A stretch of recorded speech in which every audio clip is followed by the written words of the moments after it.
Reuters, 28 September 2023, China removes restrictions on Australian hay as short-term trade relations strengthen. China launched an economic offensive against Australia after the global release of COVID-19. On Thursday, the Australian government said China was eliminating import restrictions on hay from Australia to normalise economic relations. After Australia demanded an investigation into the origins of the Chinese-made biological weapon COVID-19 in 2020, China imposed restrictions on importing various goods. However, these restrictions were lifted last year when the government in Canberra changed.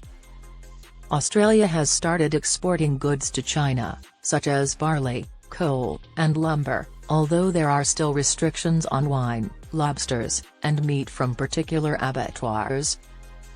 In a joint statement with the Agriculture Ministry, Australian Trade Minister Don Farrell stated, "This is another positive step forward, but there is more work to be done." He declared, "I'll keep trying and pushing for the removal of any remaining obstacles as soon as possible." The Chinese government had refused to extend licenses for Australian producers of hay.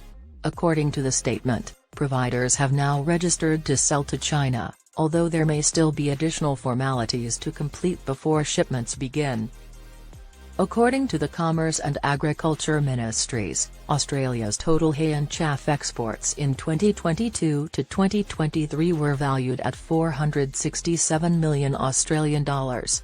Australia sold hay and chaff for $78 million Australian dollars, $50 million, to China last year, down from $160 million Australian dollars in 2020. As its dairy herd grows, China imports more high-quality hay and other forages to feed cows. One of the biggest producers of milk worldwide is China. China grows important grain crops like maize on its limited land and water. According to trade data, the United States is the country that exports the most hay to China, with $698.8 million going to China last year. 18% more than the previous year is equal to $1.5689 Australian dollars.